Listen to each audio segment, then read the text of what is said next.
Ini adalah episode kelima. Pada 4 episode sebelumnya, kita sudah menjawab 7 dari 10 argumen yang selama ini membuat kita yakin bahwa bumi berbentuk bola. Pada episode ini, kita akan membahas topik nomor 8, yaitu soal penerbangan keliling dunia akan tiba kembali di tempat yang sama, yang menimbulkan persepsi bahwa bumi ini berbentuk bola. Pada episode ini, juga dibahas soal Antartika dan bom nuklir kubah bumi, yang sangat berkaitan dengan penerbangan dan angkasa luar. Pertanyaan paling umum tentang flat earth adalah tentang penerbangan. Jika kita terbang dari barat ke timur, akan kembali ke tempat semula. Bagaimana ini bisa terjadi jika buminya datar? Pertanyaan umum kedua adalah, jika bumi ini datar, ujungnya apa? Apakah kita akan jatuh? Pertanyaan yang lebih mendasar sebenarnya adalah, dari mana asalnya peta bumi bola dan peta bumi datar itu? Bisa dipertanggungjawabkan atau tidak kebenarannya? Silakan Anda cek situs USGS, United States Geological Survey. USGS adalah lembaga resmi bentukan pemerintah Amerika Serikat yang sudah beroperasi selama 137 tahun. Karyawannya hampir 9.000 orang. Anggarannya mencapai puluhan triliun rupiah per tahun. Tak mengherankan jika USGS menjadi lembaga survei geologi yang paling kredibel di dunia saat ini. Di situs USGS tentang Map Projections, Anda akan melihat proyeksi peta yang disebut Azimuthal Equidistant, yaitu memproyeksikan peta bumi datar menjadi peta bumi globe. USGS mengatakan bahwa peta bumi datar yang diproyeksikan lewat Azimuthal Equidistant ini digunakan untuk membuat peta atlas nasional Amerika Serikat, untuk menentukan jarak penerbangan, serta untuk menentukan arah antena. Selanjutnya, USGS mengatakan bahwa logo PBB adalah peta bumi datar yang menjadi sumber Azimuthal Equidistant itu. Ini adalah bukti yang tak terbantahkan. Pada referensi lain, di Wikipedia, diterangkan bahwa peta bumi datar yang diproyeksikan dengan metode Azimuthal Equidistant ini membuat berbagai jarak pada peta bumi bola menjadi benar secara proporsional. Artinya, peta yang sebenarnya adalah peta bumi datar itu. Disebut pula bahwa rumus matematika untuk pembuatan Azimuthal Equidistant ini pertama kali dikemukakan oleh seorang cendekiawan muslim bernama Al-Biruni yang hidup 1000 tahun lalu. Kita tak pernah mendengar nama Al-Biruni, tapi NASA tahu persis dan menamakan sebuah krater di bulan dengan nama Al-Biruni Crater untuk menghormati pencetus metode Azimuthal Equidistant itu. Jadi jelas sekali bahwa menurut USGS, peta bumi datar adalah dasar pembuatan peta bumi bola.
Yang mungkin Anda tidak perhatikan adalah horizon bumi selama Anda terbang.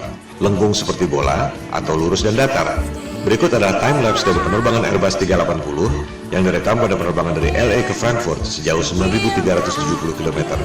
Rekaman dilakukan dengan kamera biasa, bukan fisheye lens yang membuat semua tampak lengkung. Mari kita lihat apakah horizon bumi itu lengkung atau datar.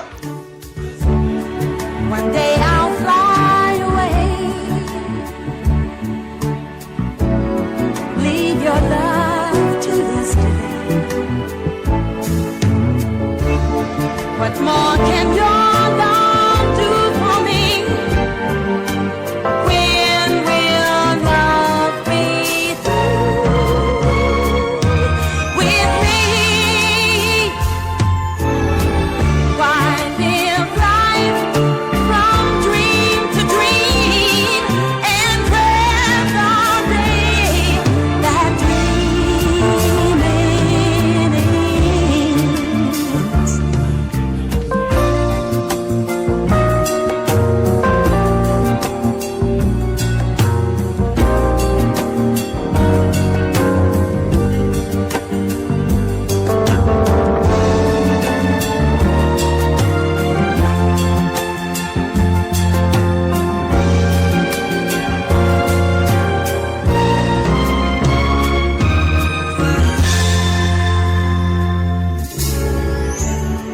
Kembali pada perbandingan kedua peta, tempat-tempat di dekat pusat lingkaran, yakni kutub utara, secara proporsional jaraknya sama. Semakin ke selatan, jaraknya semakin berbeda. Yang paling membedakan adalah Antartika. Kita akan membahasnya satu persatu. Pertama, jarak benua-benuanya dulu. Kita bisa membuktikannya dengan mudah lewat jalur penerbangan. Di selatan Khatulistiwa, yakni Australia, Amerika Selatan, dan Afrika Selatan, jalur penerbangannya tak masuk akal jika menggunakan peta globe, tapi masuk akal jika menggunakan peta flat earth. Anda bisa cek sendiri melalui berbagai situs yang menyediakan layanan tiket penerbangan. Kita ambil contoh satu jalur penerbangan di belahan selatan, dari Santiago, Chili di Amerika Selatan ke Johannesburg di Afrika Selatan. Jika kita ambil jarak lurus di peta globe, memakan waktu 12 jam penerbangan. Tapi, jika Anda cek di situs-situs tiket penerbangan, rute tersebut tidak ada. Dari Santiago, harus mampir dulu di Senegal, baru ke Johannesburg. Memakan waktu 19 jam penerbangan. Rute itu tampak tidak masuk akal. Tapi, jika menggunakan peta flat earth, menjadi sangat masuk akal karena merupakan garis lurus. Menarik bukan? Kita ambil jalur lain lagi di selatan. Dari Johannesburg, Afrika Selatan, ke Sydney di Australia Selatan. Jika kita ambil jarak lurus di peta globe, memakan waktu 11 jam penerbangan. Tapi rute itu tidak ada. Dari Johannesburg, harus mampir dulu ke Dubai, baru ke Sydney. Memakan waktu 18 jam penerbangan. Ini juga tampak tidak masuk akal. Sementara, jika menggunakan peta flat earth, rute Johannesburg, Dubai, Sydney hampir lurus. Mana yang lebih masuk akal buat Anda? Kita ambil contoh ketiga. Sekarang dari Sydney, kembali ke Santiago, Chili. Jadinya keliling dunia, tapi di bagian selatan Khatulistiwa. Menurut keterangan USGS tentang azimuthal equidistant yang sudah dijelaskan tadi, seluruh jarak di selatan Khatulistiwa pada peta globe memang tidak benar karena jaraknya makin jauh dari pusat lingkaran, yakni kutub utara. Kita lihat, pada peta globe dari Sydney ke Santiago, Chili, jika menggunakan garis lurus memakan waktu 15 jam. Rute itu juga tidak ada.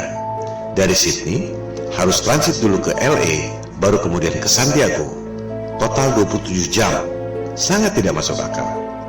Jika menggunakan peta flat earth, rute Sydney, LA, Santiago itu memang hampir seperti garis lurus. Mana yang lebih masuk akal buat Anda? Ini semua adalah indikasi, reasonable doubt, bahwa ada kecurigaan yang beralasan, bukan bukti nyata bahwa rutenya salah. Sebab orang bisa saja mengatakan karena masalah komersial, yaitu transit untuk ambil penumpang. Tapi tetap saja, sebagaimanapun mengambil penumpang tak akan dilakukan jika rutenya tidak masuk akal. Bukti yang agak telak adalah berita di Daily Mail 13 Oktober 2015 lalu.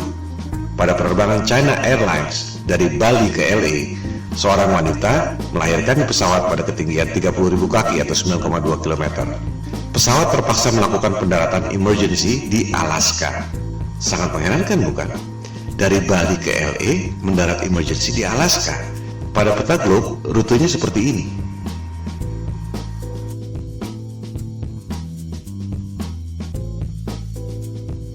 Pada peta bumi datar, rute Bali LA mendarat di Alaska adalah seperti ini. Mana yang lebih masuk akal buat Anda? Perbedaan utama antara peta globe dan peta bumi datar adalah di bagian selatan. Pada peta globe, di selatan Khatulistiwa semakin mengecil dan Antartika adalah sebuah benua. Pada peta bumi datar, di selatan Khatulistiwa semakin membesar dan Antartika adalah lingkaran yang mengelilingi bumi datar. Kunci pembedanya adalah Antartika, sebuah kawasan misterius yang memang sejak zaman dulu jarang dikunjungi orang. Bukan hanya karena dingin dan ombak yang ganas, melainkan juga karena sistem navigasi, termasuk kompas, tidak berjalan dengan baik di Antartika.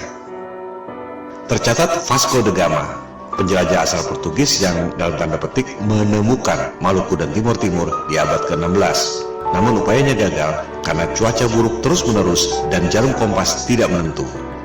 Suatu hal yang wajar mengingat jaraknya jauh dari pusat lingkaran bumi, yakni kutub utara, yang merupakan medan magnet yang menarik jarum kompas ke arah utara. Penjelajah pertama yang berhasil ke Antartika adalah Captain James Cook, orang Inggris pertama yang tercatat mendarat di Hawaii, Australia, dan New Zealand. Ia menjelajahi Antartika tahun 1772 bersama 111 awak kapal dan saintis. Captain Cook menjelajahi Antartika selama 3 tahun 8 hari. Ia hanya menemukan tembok es, tak ada jalan masuk. Selama 3 tahun 8 hari itu, tercatat ia menjelajahi 60.000 km tembok es Antartika. Angka itu juga sangat menarik. 60.000 km adalah 1,5 kali panjang ekuator bumi. Ia sudah menempuh jarak 1,5 kali keliling dunia dan hanya menemukan tembok es Antartika. Dari jurnal catatan Captain Cook, rute 60.000 km pada peta globe adalah seperti ini. Pada peta bumi datar, rute Kapten Cook adalah seperti ini. Ia benar-benar keliling di ujung dunia, tembok es Antartika yang mengelilingi bumi datar. Catatan Kapten Cook ini sebenarnya bukti yang otentik bahwa peta globe adalah bohong. Sebab, pada peta globe, Antartika dibilang sebagai benua dengan keliling 12.000 miles atau 19.300 km. Padahal, Kapten Cook menjelajah keliling tembok es Antartika sepanjang 60.000 km. 3 kali lipat dari yang dikatakan oleh penguasa global.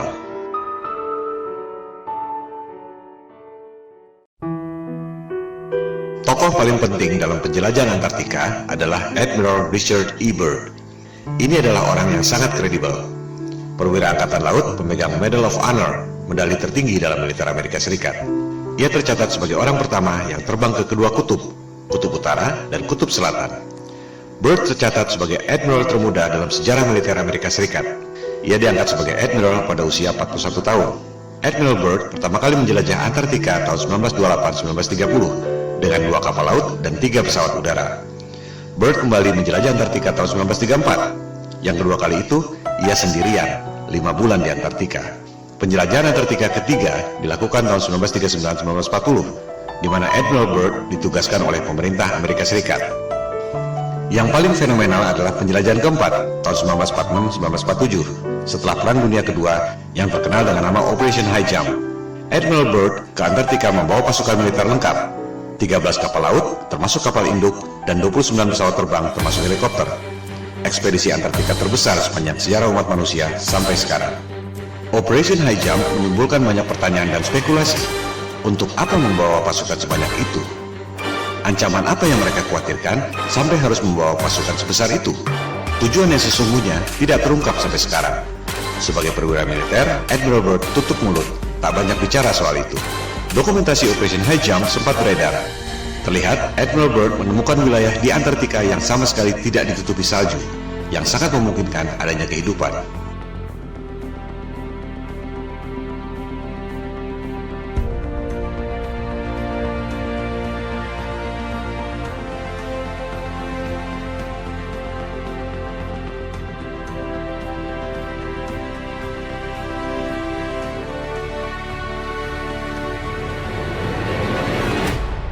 Dalam wawancara dengan harian Chile, El Mercurio tahun 1947, Admiral Byrd membuat pernyataan yang sangat mengejutkan.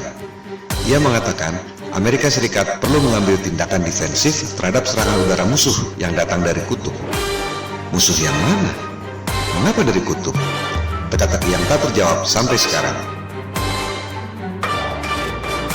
Ekspedisi kelima Admiral Byrd ke Antartika dilakukan tahun 1956-1957, dikenal dengan nama Operation Deep Freeze, untuk membangun 3 pangkalan militer di Antartika.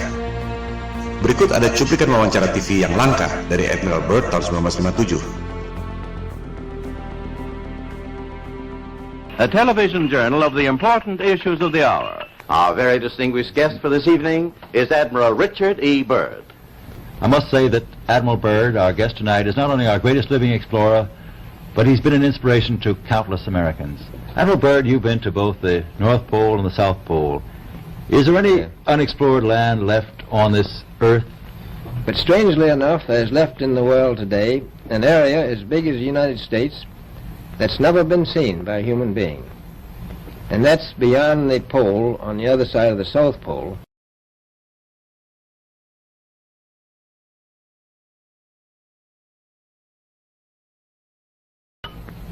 We've found enough of coal within 180 miles of the South Pole, enough to supply the whole world for quite a while. So we think there's oil there, and there's evidence, probably uranium there. Ada 3 hal yang sangat penting yang perlu dicatat dari pernyataan otentik Admiral Byrd. Pertama, Antartika kaya sumber daya alam. Ada batu bara, minyak, dan kemungkinan uranium. Kedua, ada wilayah sebesar Amerika Serikat yang belum pernah dilihat oleh manusia. Letaknya melampaui atau di belahan lain Antartika.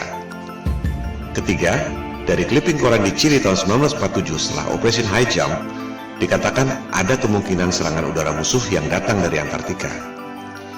Ketiga hal ini adalah teka-teki yang luar biasa. Pertama, dunia pertambangan, dimanapun ada sumber daya, pasti akan disambangi dan digali. Selama ada nilai ekonomi, menghasilkan keuntungan, perusahaan pasti berebut. Udara dingin sama sekali bukan hambatan. Di Kutub Utara, kita tahu ada banyak perusahaan tambang yang beroperasi. Australia misalnya, yang berada di belahan bumi selatan, memiliki pertambangan di Kutub Utara. Tapi tidak di Antartika. Tak ada satupun perusahaan pertambangan yang menggali sumber daya di sana. Padahal jelas-jelas Admiral Byrd mengatakan ada sumber batu bara yang cukup untuk memasok seluruh dunia selama beberapa tahun.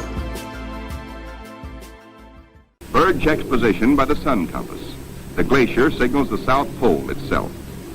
Here, Byrd drops the flags of the United Nations, carefully boxed, a symbol of America's goodwill to all nations. Coal, a mountain of coal. Byrd later declares Antarctic mines, if once tapped, could supply the world's coal needs for centuries.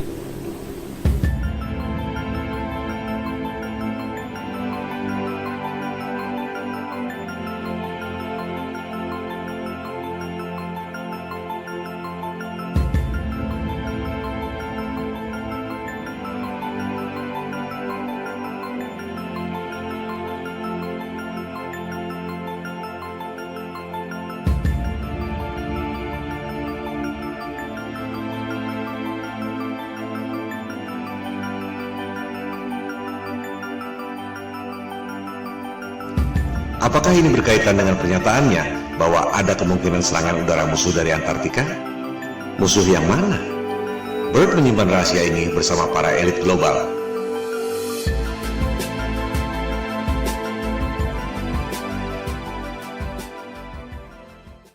Kedua, dikatakan ada wilayah sebesar Amerika Serikat yang belum pernah dilihat oleh manusia, letaknya beyond, on the other side, Antartika.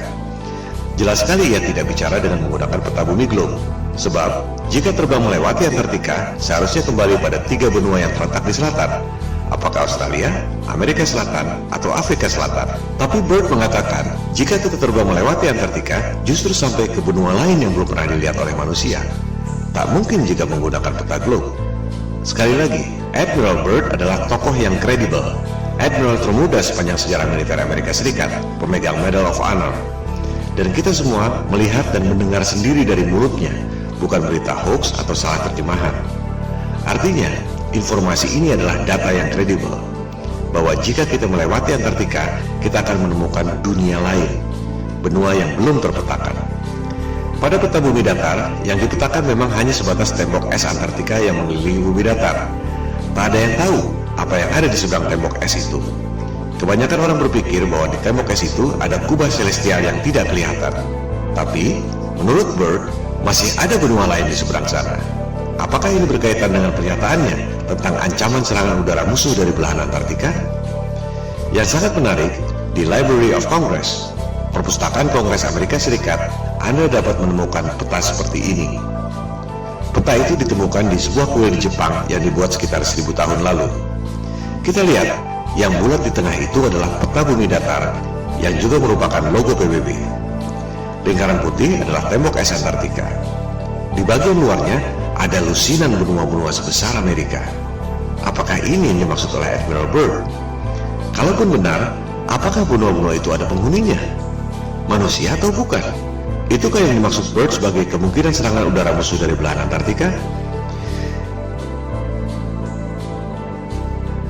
Jangankan pergi ke bulan, Mars, atau Jupiter.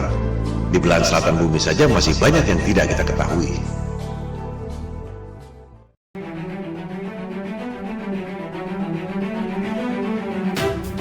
Dunia berubah total setelah penjelajahan Antartika secara militer lewat Operation High Jump 1946 dan Operation Deep Freeze tahun 1957 ini. Tahun 1957 dimulailah perundingan Antarctic Treaty yang ditandatangani 2 tahun kemudian. Antartika dideklarasikan sebagai daerah terlarang. Tahun 1957 itu juga diluncurkan Sputnik, satelit pertama di dunia buatan Rusia yang menjadi pemicu perlombaan teknologi angkasa luar. NASA didirikan setahun kemudian, tahun 1958. Dari situ, dimulailah berbagai cerita tentang perjalanan ke angkasa luar, pendaratan di bulan, bisnis satelit, pengiriman satelit ke Mars, Jupiter, dan lain-lain. Yang tak banyak orang tahu, tahun 1958 itu juga Amerika Serikat dan Soviet kompak, sama-sama membom nuklir langit selama 4 tahun sampai tahun 1962. Operasi bom nuklir langit ini dinamakan High Altitude Nuclear Explosions atau HANE. Dulu merupakan top secret.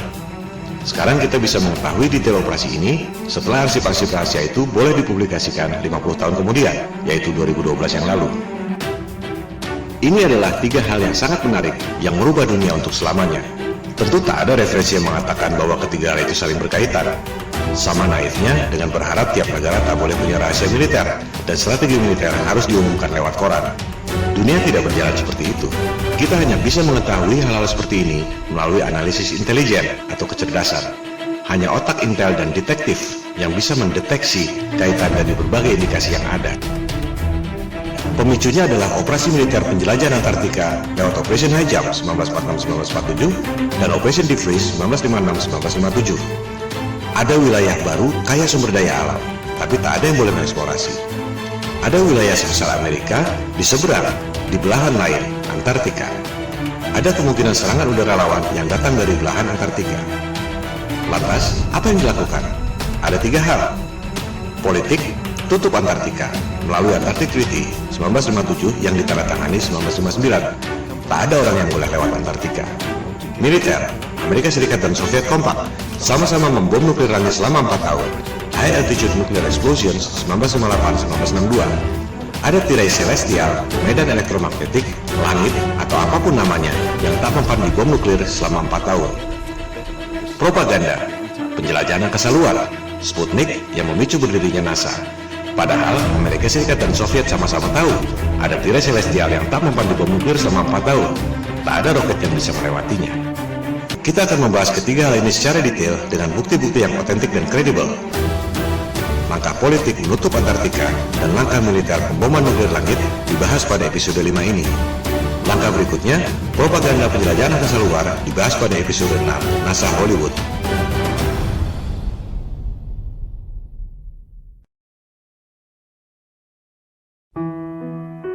Kita mulai dengan langkah politik, menutup Antartika dari seluruh warga dunia lewat Antarctic Treaty 1959. Antartika berada di bawah pengawasan 12 negara, yaitu Amerika Serikat, Soviet atau Rusia sekarang, Inggris, Prancis, Jepang, Belgia, Norwegia, dan 5 negara di belahan paling selatan dunia, Australia, New Zealand, Argentina, Chili, dan Afrika Selatan. Ini adalah skandal. Semua negara boleh punya rahasia militer dan daerah terlarang. Area 51 atau Pentagon misalnya, atau Istana Negara, sudah pasti orang tak boleh terbang melintasi daerah itu tanpa izin. Tapi bukan berarti tak boleh melintasi satu benua Amerika. Melarang orang melewati satu benua adalah bukti bahwa dunia ini adalah panggung yang dikuasai oleh segelintir dalang. Dunia adalah milik seluruh warga berdasarkan prinsip kesetaraan. Tak ada yang boleh menjadi polisi dunia. Sebab kekuasaan itu cenderung korup dan kekuasaan yang mutlak secara mutlak pasti akan korup. Warga dunia berhak untuk tahu ada apa sebenarnya di Antartika. Jika bumi ini berbentuk bola dan di seberang Antartika adalah belahan bumi kita juga, semua warga berhak untuk tahu. Jika ternyata di seberang Antartika ada dunia lain yang belum pernah dilihat oleh manusia, seperti yang dikatakan oleh Admiral Byrd, warga dunia pun berhak untuk mengetahuinya. Maka kita kembali pada Flat Earth Challenge di awal episode 1. Kita tak perlu buang waktu berdebat kusir soal bentuk dunia. Silakan terbang lintasi Antartika. Anda tak akan dapat melakukannya. Yang dimaksud di sini adalah terbang melintasi Antartika, bukan camping atau terbang di pinggiran. Banyak tur atau camping di pinggiran Antartika. Bukan itu yang dimaksud. Lebih lucu lagi, peserta tur Antartika diminta untuk tidak memotret horizon secara langsung, tapi harus melalui kaca cembung, fish eye lens, agar horizonnya kelihatan lengkung. Ini juga bukti bahwa ada hal yang disembunyikan. Horizon di Antartika kelihatan sekali lurus dan datar, tapi hanya boleh dipotret dengan kaca fish eye agar kelihatan lengkung. Tak ada yang bisa keliling dunia lewat selatan melintasi Antartika. Apa yang disembunyikan di sana? Apa dasarnya 12 negara punya hak lebih dari negara-negara lain di dunia? Di mana itu jargon hak asasi manusia dan demokrasi yang selama ini mereka dengung-dengungkan? Yang ada hanyalah kartel, oligopoli, Homo homini lupus, manusia adalah serigala bagi sesamanya. Ini yang membuat topik flat earth booming secara eksponensial sejak November 2015. Jika semua orang lama-lama sadar, satu kebohongan ini akan membongkar kebohongan-kebohongan lainnya. Seperti batu kerikil yang bikin jatuh raksasa. Elit global mulai terpojok, jumlah mereka hanya sedikit, tak ada yang bisa melawan people power. Maksud dari pemaparan ini adalah membangkitkan kesadaran. Silakan sebarkan, silakan lakukan riset sendiri, silakan buat video sendiri dan tayangkan. Jangan berharap mereka akan mengakui. Standard operating prosedurnya adalah bantah, bantah, dan bantah. Jika Anda memposting soal flat earth, jangan kaget jika Anda dihina dan dipermalukan seperti orang yang paling bodoh di dunia. Saran saya, tak perlu ladeni debat kusir. Cukup fokus pada 3 hal, pembuktian secara angka dan fisik. Perhitungan matematik gravitasi, perhitungan matematik gerhana, dan fisik melintasi Antartika. Skakmat.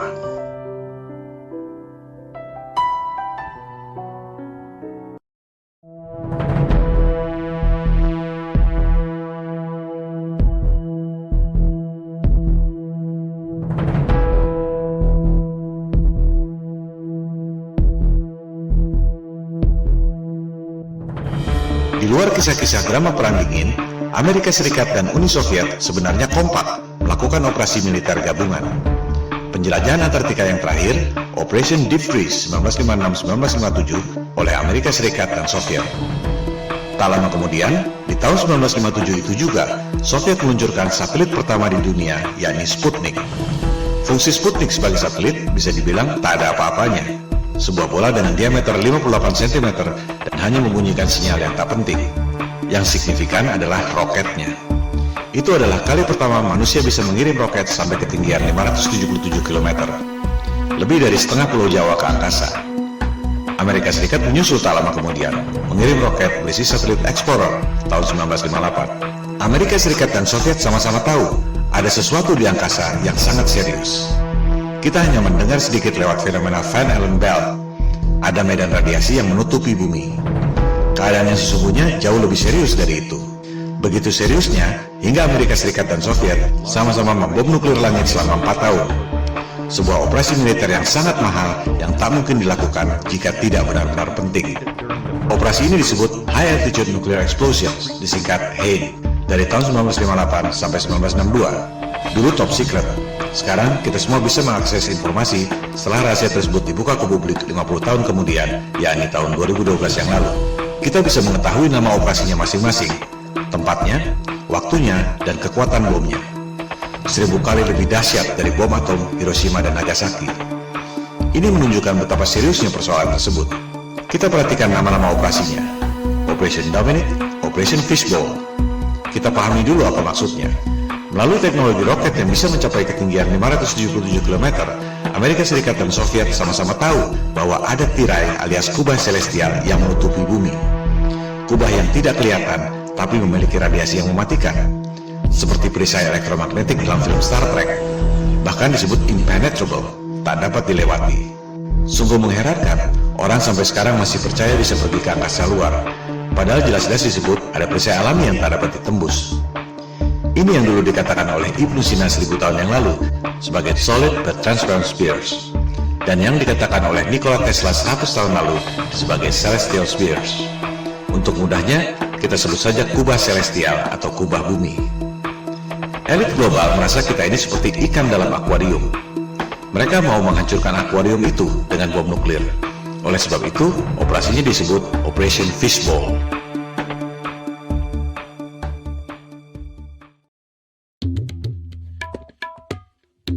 Elit global dan Freemason adalah titisan doktrinal dari Raja Nimrod yang membangun Menara Babel untuk menantang Tuhan yang menciptakan banjir Nabi Nuh. Mereka percaya bahwa yang namanya Paradise alias surga Firdaus adalah Atlantis, sebuah benua yang ditenggelamkan oleh Tuhan lewat banjir Nuh. Itu sebabnya Nimrod membangun Menara Babel yang menjulang tinggi ke langit. Anda bisa mempelajari sendiri soal Menara Babel ini pada Alkitab Taurat.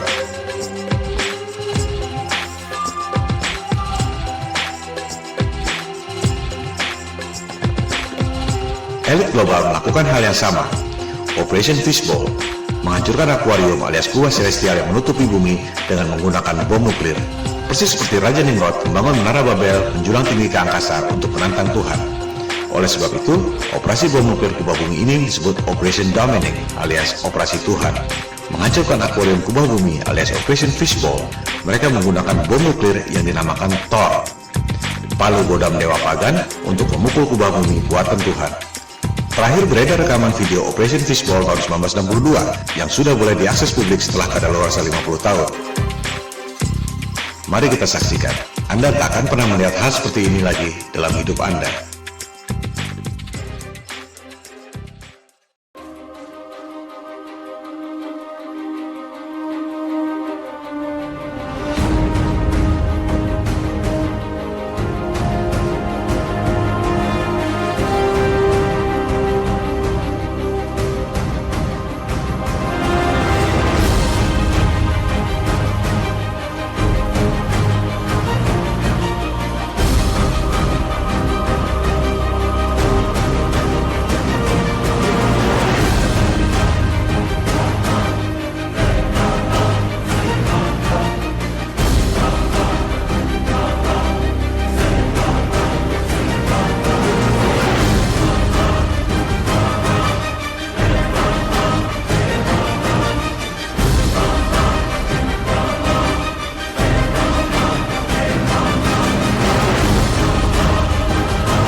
Amerika Serikat dan Soviet sama-sama membom nuklir selama 4 tahun, 1958-1962.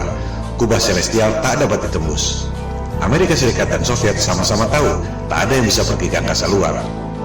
Perlombaan angkasa luar, termasuk perjalanan ke bulan, adalah sandiwara, bisnis hoax, di mana elit global mendapat keuntungan yang luar biasa dari anggaran negara. Soviet bangkrut, dolar inflasi, rupiah kita lebih hancur lagi. Elit global tak akan mengakui ini. Mereka lebih baik membunuh daripada mengakui bahwa mereka bohong soal angkasa luar. Tak akan ada resolusi damai. Yang ada ialah people power. Mosi tidak percaya pada penguasa global yang membuat bangkrut semua negara di dunia lewat hutang-hutang dan financial engineering. Tentang space program yang dilakukan oleh Amerika Serikat, Rusia, China, dan lain-lain akan kita bahas pada episode ke-6 NASA Hollywood. Sementara kita tutup episode kelima yang membahas argumen ke-8 bumi bola. Penerbangan keliling dunia dari barat ke timur atau sebaliknya tidak membuktikan bahwa bumi ini berbentuk bola.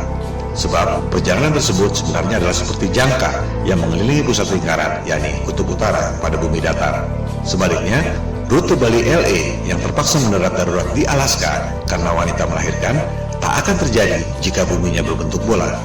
Rute tersebut hanya mungkin terjadi jika menggunakan peta bumi datar.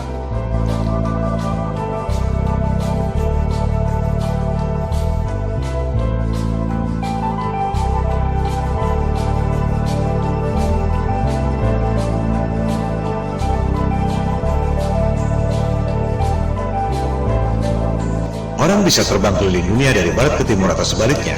Tak ada yang bisa keliling dunia dari selatan ke utara, melintasi Antartika. Silakan Anda buktikan sendiri.